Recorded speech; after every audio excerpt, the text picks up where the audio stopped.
ओम श्री शक्ति नमः। ओम श्री शक्ति नमः। ओम श्री शक्ति नमः। ओम श्री शक्ति नमः। ओम श्री शक्ति नमः। केदारेश्वर तथा भीष्मर नामक ज्योतिर्लिंग के आविर्भाव की कथा तथा उनके महात्म्य का वर्णन। ये कहते हैं ब्राह्मणों, भगवान विष्णु विष्णु जो नर नारायण नामक दो अवतार हैं और भारतवर्ष के बद्रिकाश्रम तीर्थ में तपस्या करते हैं उन दोनों पार्थिव शिवलिंग बनाकर उनमें स्थित हो पूजा ग्रहण करने के लिए भगवान शंभु ने प्रार्थना की। भक्तों के अधीन होने के कारण प्रतिदिन उनके बनाए हुए पार्थिव लिंग में पूजित होने के लिए आया करते थे। जब उन दोनों के पार्थिव पूजन करते बहुत दिन बीत गए, तब एक समय परमेश्वर शिव ने प्रसन्न होकर कहा, मैं तुम्हारी आराधना से बहुत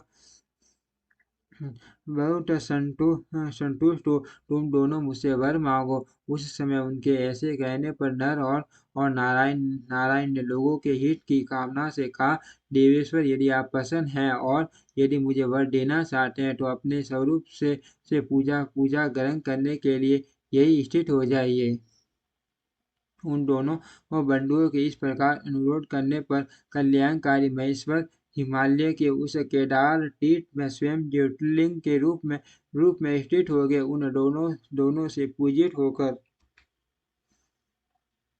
संपूर्ण दुख और भय का नाश करने वाले शंभु लोगों का उपकार करने और भक्तों को दर्शन देने के लिए स्वयं केदारेश्वर के नाम से प्रसिद्ध हो वहाँ रहते हैं। वे दर्शन और पूजन करने वाले भक्तों को सदा अभीष्ट वस्तु प्रदान करते हैं। उसी दिन से लेकर जिसने भी भक्ति भाव से केदारेश्वर का पूजन किया, उसके लिए सपन में भी दुख दुर्लभ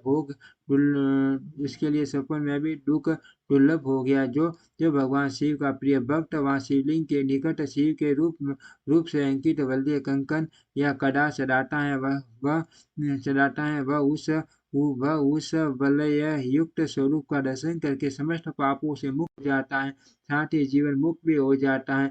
जो बदरी यात्रा करता है, उसे भी जीवन मुक्ति प्राप्त होती है। नर और नारायण के तथा केदारेश्वर शिव के रूप का दर्शन करके मनुष्य मोक्ष का भागी होता है, इसमें संशय नहीं है। केदारेश्वर में भक्ति रखने वाले जो पुरुष वहाँ की यात्रा आरंभ करके उनके पास तक पहुँचने के पहले मार्ग में ही मर जाते हैं, वे भी ही मोक्ष पा जाते हैं। इसमें विचार करने की आवश्यकता नहीं है। केदार तीर्थ में पहुंचकर वहां प्रेम पूर्वक केदारेश्वर की पूजा करके वहां का जल पी लेने के पश्चात मनुष्य का फिर जन्म नहीं होता। ब्राह्मणों, इस भारतवर्ष में संपूर्ण जीवों का भक्ति भाव से भगवान नर नारायण की तथा केदारेश्वर शंभु की पूजा करनी चाहिए। अब मैं भीम शंकर नामक ज्योतिर्लिंग का माहात्म्य कहूँगा। कामरूप देश में लोकहित की कामना से साक्षात भगवान शंकर ज्योतिर्लिंग के रूप में अवतीर्ण हुए थे। उनका वह स्वरूप कल्याण और सुख का आश्रय है। ब्राह्मणों, पूर्व काल में एक महापराक्रमी राक्षस हुआ था, जिसका नाम भीम था। वह सदा धर्म का विध्वंस करता और समस्त प्राणियों को दुख देता था। वह महाबली राक्षस कुंभकर्ण के वीर्य और करकटी के गर्भ से उत्पन्न हुआ था तथा अपनी माता के साथ शाह पर्वत पर निवास करता था। एक दिन समस्त लोगों को दुख देने वाले भयानक पराक्रमी दुष्ट भीम ने अपनी माता से पूछा, माँ, मेरे पिताजी कहाँ हैं? तुम अकेली क्यों रहती हो? मैं ये सब जानना चाहता हूँ। यथार्थ बात बताओ। करकटी बोली, बेटा, रावण के छोटे भाई कुंभकर्ण तेरे पिता थे। भाई सहित उस महाबली वीर को श्री राम ने मार डाला। मेरे पिता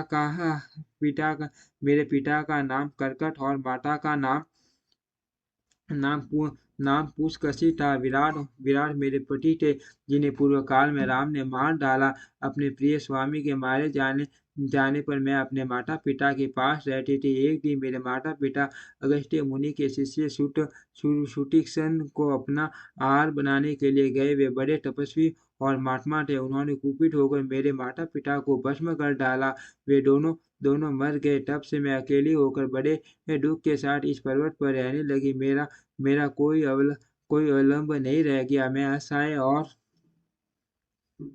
और दुख से आतुर होकर यहाँ यहाँ निवास करती थी। इसी समय माँ बल पराक्रम से संपन्न राक्षस कुंभकर्ण, जो रावण के छोटे भाई, ये यहाँ आए। उन्होंने बलात् मेरे साथ समागम किया। फिर मुझे छोड़कर लंका चले गए। तत्पश्चात तुम्हारा जन्म हुआ।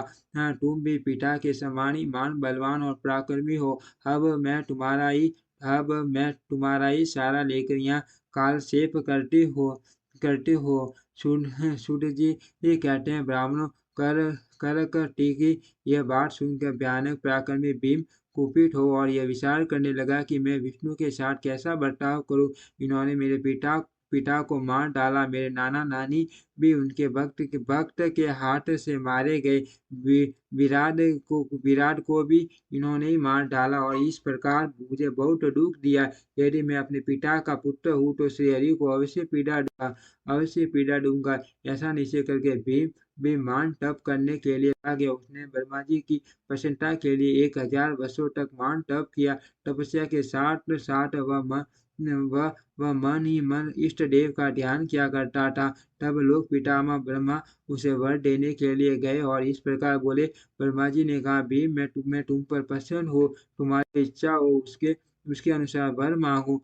भीम बोला, देवेश्वर कमलन, यदि आप प्रसन्न हैं और मुझे वर देना चाहते हैं तो आज मुझे ऐसा बल दीजिए जिसकी कहीं तुलना न हो। सूर्य कहते हैं, ऐसा कहकर उस राक्षस ने ब्रह्मा जी को नमस्कार किया और ब्रह्मा जी भी उसे अभिष्ट वर देकर अपने धाम को चले गए। ब्रह्मा जी से अत्यंत बल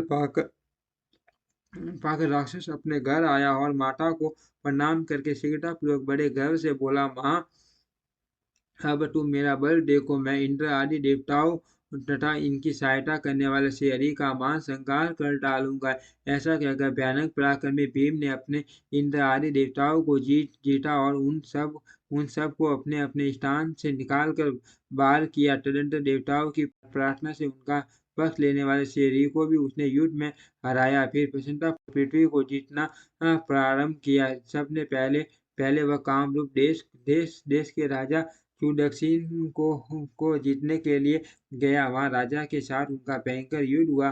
दुष्ट असुर भीम ने ब्रह्मा जी के दिए हुए वर के प्रभाव से शिव के आश्रित रहने वाले महावीर महाराज सुदक्षिण को परास्त कर दिया और सब सामग्रियों सहित उनका राज्य तथा सर्वस्व अपने अधिकार में कर लिया। भगवान शिव के प्रिय भक्त, धर्म प्रेमी, परम धर्मात्मा राजाओं को भी उसने कैद कर लिया और उनके पैरों में बड़ी बेड़ी ढालकर उन्हें एकांत स्थान में बंद कर दिया। वहां उन्होंने भगवान की प्रीति के लिए शिव की उत्तम पार्टी मूर्ति बनाकर का भजन पूजन आरंभ कर दिया। उन्होंने बार बार गंगा जी की स्तुति की और मानसिक स्नान आदि करके पार्टी पूजन की विधि से शंकर जी की पूजा संपन्न की। विधि पूर्वक भगवान शिव का ध्यान करके वे युक्त पंचाक्षर मंत्र ओम नमः शिवाय का जप करने लगे। अब उन्हें दूसरा कोई काम करने के लिए अवकाश नहीं मिलता था। उन दिनों उनकी साध्वी पत्नी राजबल्लभा दक्षिणा प्रेम पूर्वक पार्टी पूजन किया करते थे। वे दंपति अन्य भाव से भक्तों का कल्याण करने वाले भगवान शंकर का भजन करते और प्रतिदिन उन्हीं की आराधना में तत्पर रहते थे। इधर वह राक्षस भर के अभिमान से मोहित हो यज्ञ कर्म आदि सब धर्मों का लोप करने लगा और सबसे कहने लगा, तुम लोग सब कुछ मुझे ही दो। महर्षियों, दुरात्मा राक्षसों की वे बहुत बड़ी सेना साथ ले उसने सारी पृथ्वी को अपने वश में कर लिया है। वह वेदों, शास्त्रों, स्मृति और पुराणों में बताए हुए धर्म का लोप करके शक्तिशाली होने के कारण सबका स्वयं ही उपभोग करने लगा। तब सब देवता तथा ऋषि अत्यंत पीड़ित हो माँ कोसी के तट पर गए और शिव का आराधन तथा स्तवन करने लगे। उनके इस प्रकार स्तुति करने पर भगवान शिव अत्यंत प्रसन्न हो देवताओं से बोले, देवगण तथा महर्षियों मैं ऋषियों मैं प्रसन्न हूँ, वर मांगो, तुम्हारा कौन सा कार्य सिद्ध करूँ। देवता बोले, देवेश्वर आप अंतर्यामी हैं, अर्थ सबके मन की सारी बातें जानते हैं, आपसे कुछ भी अज्ञात नहीं है। प्रभु मैं ईश्वर कुंभकर्ण कर्ण कर्ण से उत्पन्न कर कीटा कीटा कर कीट कर कर्कटिका बलवान पुत्र राक्षस भीम वर्मा जी के दिए हुए वर से शक्तिशाली ही वो देवताओं को निरंतर पीड़ा दे रहा है। अत आप इस दुखदायी राक्षस का नाश कर दीजिए, हम पर कृपा कीजिए, विलंब न कीजिए। शंभु ने कहा, देवताओं कामरूप देश के राजा सुदक्षिण मेरे श्रेष्ठ भक्त हैं, उनसे उनसे मेरा एक संदेश कह दो, फिर तुम्हारा सारा कार्य शीघ्र ही पूरा हो जाएगा। उनसे कहना, कामरूप देश के अधिपति महाराज सुदक्षिण प्रभु, तुम मेरे विशेष भक्त हो, अत प्रेम पूर्वक मेरा भजन करो। दुष्ट राक्षस भीम वर्मा जी का वर पाकर प्रबल हो गया, इसीलिए उसने तुम्हारा तिरस्कार किया, परंतु अब मैं उस दुष्ट को मार डालूंगा, इसमें संदेह नहीं है। सूर्य जी कहते हैं, ब्राह्मणों तब उन सब देवताओं ने प्रसन्नतापूर्वक वहां जाकर उन महाराज से शंभु की कई कई हुई सारी बात सुनाई। उनसे वह संदेश वह संदेश कहकर देवताओं और महर्षि को बड़ा आनंद प्राप्त हुआ, और वे सबके सब शीघ्र ही अपने अपने आश्रम को चले गए।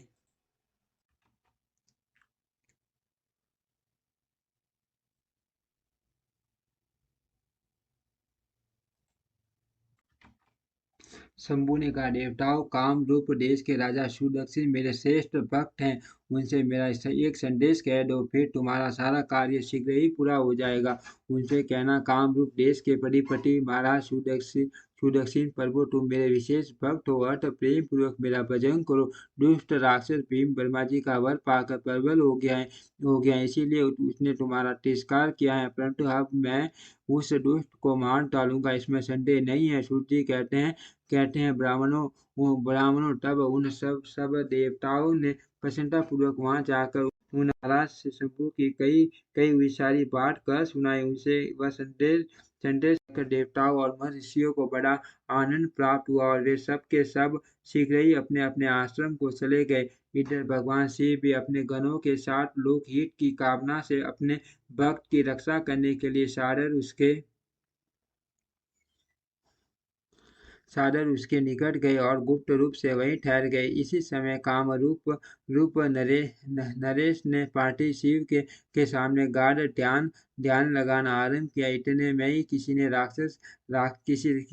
राक्षस से जाकर कह दिया कि राजा तुम्हारे नाश के लिए कोई पूर्व संचरण कर रहे हैं। यह समाचार सुनते ही वह राक्षस कुपित हो उठा और उनको मार डालने की इच्छा से नंगी तलवार हाथ में लिए राजा के पास गया। वहां पार्टी आदि जो सामग्री स्थित थी, उसे देखकर तथा उसके प्रयोजन और स्वरूप को समझकर राक्षस ने यही यही माना कि राजा मेरे लिए कुछ कर रहा है। अतः सब सामग्रियों सहित इस नरेश को मैं बलपूर्वक अभी नष्ट कर देता हूँ। ऐसा विचार कर उस महाक्रोधी राक्षस ने राजा को बहुत डांटा और पूछा, क्या क्या कर रहे हो। राजा ने भगवान शंकर का रक्षा का भार सौंप कर कहा, मैं सरासर जगत के स्वामी भगवान शिव का पूजन करता हूँ। तथा राक्षस भीम ने भगवान शंकर के प्रति बहुत तिरस्कार दुर्व्यसन कहकर राजा को धमकाया और भगवान शंकर के पार्टी लिंग पर तलवार चलाई। वह तलवार उस पार्टी लिंग के स्पर्श भी नहीं करने पाई कि उससे साक्षात भगवान हर वहाँ प्रकट हो गए और बोले, देखो मैं भीमेश्वर हूँ और अपने भक्त की रक्षा के लिए प्रकट हुआ हूँ। मेरा पहले से यह व्रत है कि मैं सदा अपने भक्त की रक्षा करूं, इसीलिए इसी भक्तों को देने वाले मेरे बल की ओर दृष्टिपात करो। ऐसा कहकर भगवान शिव ने पिनाक से उसकी तलवार के दो टुकड़े कर दिए। तब उस राक्षस ने फिर अपना त्रिशूल चलाया, परंतु शंभु ने उस दुष्ट के त्रिशूल के भी सैकड़ों टुकड़े कर डाले। तदनंतर शंकर जी के साथ उसका घोर युद्ध हुआ, जिससे सारा जगत शुभ हो उठा। तब नारद जी ने आकर भगवान शंकर से प्रार्थना की। नारद बोले, लोगों को भ्रम में वाले महेश्वर मेरे नाथ आप क्षमा करें टीन टीन के को काटने के लिए कुल्हाड़ा चलाने की क्या आवश्यकता है? शीघ्र ही इसका संहार कर डालिए। नारद जी के इस प्रकार प्रार्थना करने पर भगवान शंभु ने हुंकार मात्र से उस समय समस्त राक्षसों को भस्म कर डाला। मुने सब देवताओं के देखते-देखते शिव जी ने उन सारे राक्षसों का दग्ध कर दिया। तदनंतर भगवान शंकर की कृपा से इंद्र आदि समस्त देवताओं और मुनियों की शांति मुनिवरों को शांति मिली तथा संपूर्ण जगत स्वस्थ हुआ। उस समय देवताओं और विशेष मुनियों मुनियों भगवान भगवान शंकर से प्रार्थना की कि प्रभु आप यहाँ लोगों को सुख देने के लिए सदा निवास करें। यह देश निंदित माना गया है। यहाँ आने वाले लोगों का प्राय दुख ही प्राप्त होता है, परंतु आपका दर्शन करने से यहाँ सबका कल्याण होगा। आप भीम शंकर के नाम से विख्यात होंगे और सबके संपूर्ण मनोरथों की सिद्धि करेगी। आपका यह ज्योतिर्लिंग सदा पूजनीय और समस्त आपत्तियों का निवारण करने वाला होगा। सूर्य कहते हैं ब्राह्मणों उनके इस प्रकार प्रार्थना करने पर हितकारी पुरुष एवं भक्त वत्सल परम स्वतंत्र श्री प्रसन्नता पूर्वक स्थित हो गए। ओम श्री शक्ति नमः। ओम श्री शक्ति नमः। ओम श्री शक्ति नमः। ओम श्री शक्ति नमः।